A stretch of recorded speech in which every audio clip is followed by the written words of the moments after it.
So, it's a wonderful life. Powerful. You know, one of the things we wanted to do with this series is take a look at the great things that God is doing in our church. I got to tell you guys, our church is awesome. Not because we have an awesome pastor, but we do. Not because we have an awesome kids department, but we do. Our church is awesome because God is working here. God is doing fabulous things here at Crosspoint Church. It's very exciting. This year in 2008, I have had such joy being a part of the teaching team. You know, and to get to meet with Harv and Lance and Mark and Craig and all these people that come together to say, let's see what God would have for us. I don't know if you've noticed, but there have been some big themes running through our services this year. And I'm here to tell you right up front, it's not by our planning. These are things that God is saying to us. And maybe I don't know, maybe you're not like me. I'm a simple guy from Tampa, and it takes me a while to learn some things.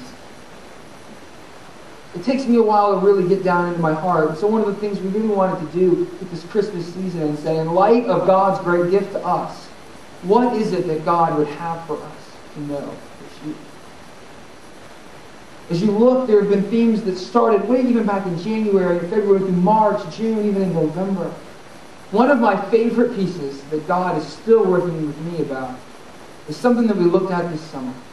Maybe you remember the Summer Blockbuster series, in which we looked at that notion of powerful versus pitiful. And that has really been speaking to a lot of people here in this church, that God would give us this kind of a choice.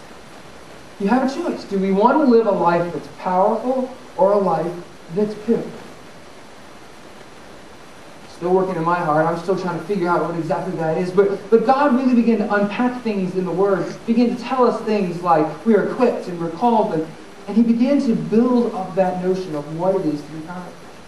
But He didn't stop there. You see, God kept pushing. And He said, okay, there's also this notion of my mission versus your shadow mission. Really is that same thing where God is really continuing to teach us that there is a choice we have in our life. We can do our mission, our chazon, our sweet spot, the thing that God made us to do. We can follow that path, or we can choose to get off that path and to follow our shadow mission. Make Satan really happy and turn the focus away from God. It's a choice. And God has continued that theme along. Even last week, Harv talked about living an intentional life versus a conventional life.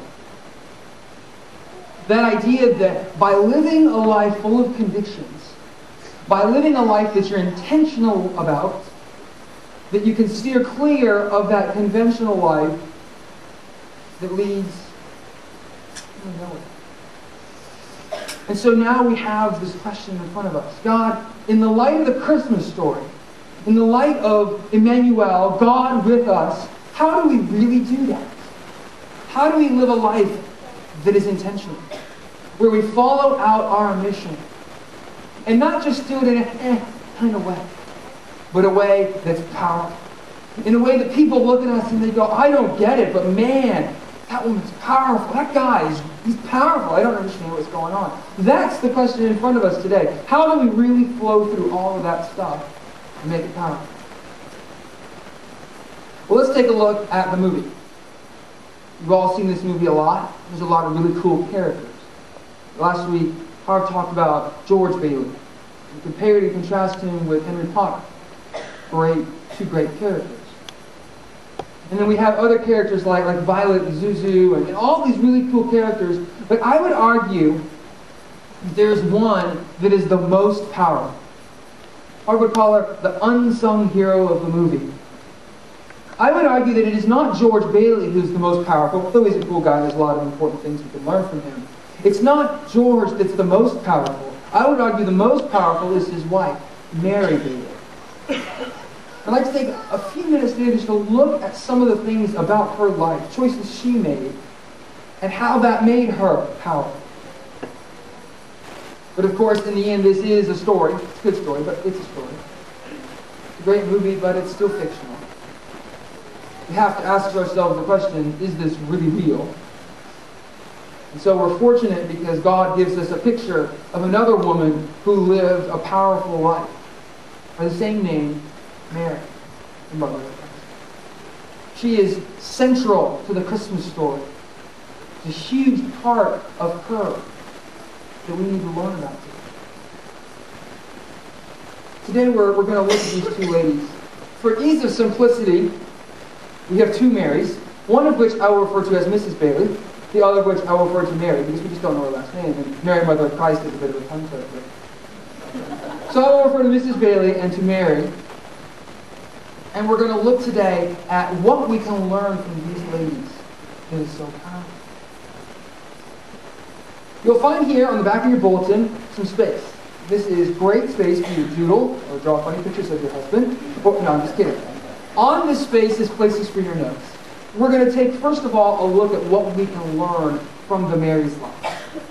Things that are timeless truths we can pick up and apply. Because in the second part of the service, we're going to look at being real. Because God is a God that's real. Beyond just Sunday mornings, what does this look like on Wednesday afternoons, Friday nights, and in the wee hours of the morning? So that's what we're going to look at today. So, what do we learn from the Mary's lives? Well, first of all, let's look at Mrs. Bailey. Mrs. Bailey is someone that we meet very early on, even in the scene that you see here. And she makes a commitment in this scene that she will hold for the rest of the movie. George Bailey, I will love you till the day I die. And therein lies the first piece of power. Power comes from whom you support. Think about it. Mary supports George.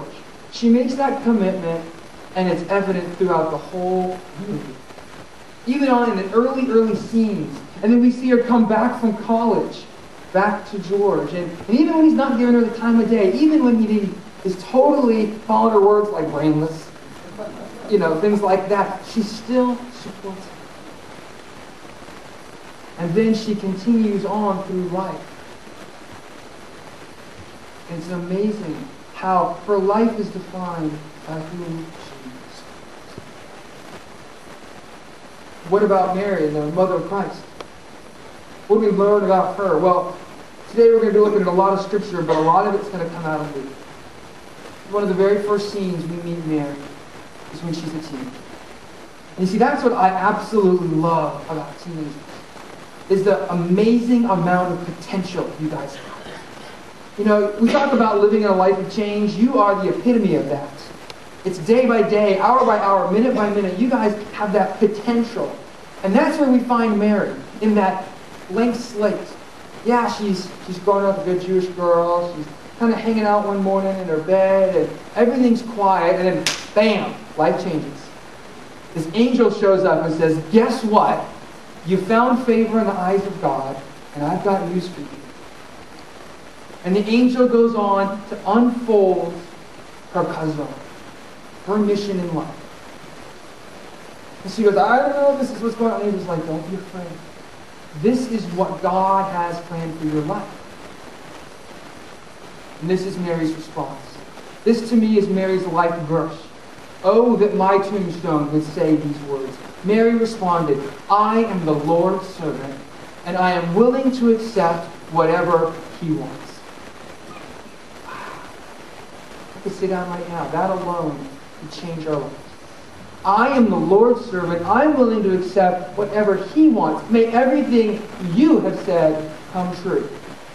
She makes the declaration of her support for God, to Christ.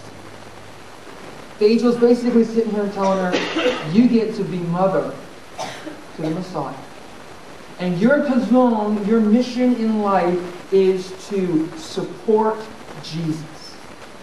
That is your mission. And of course, Mary takes this great news, and she immediately begins to make plans of how she's going to tour the countryside and make a lot of money being the mother of the Messiah. No, you see, Mary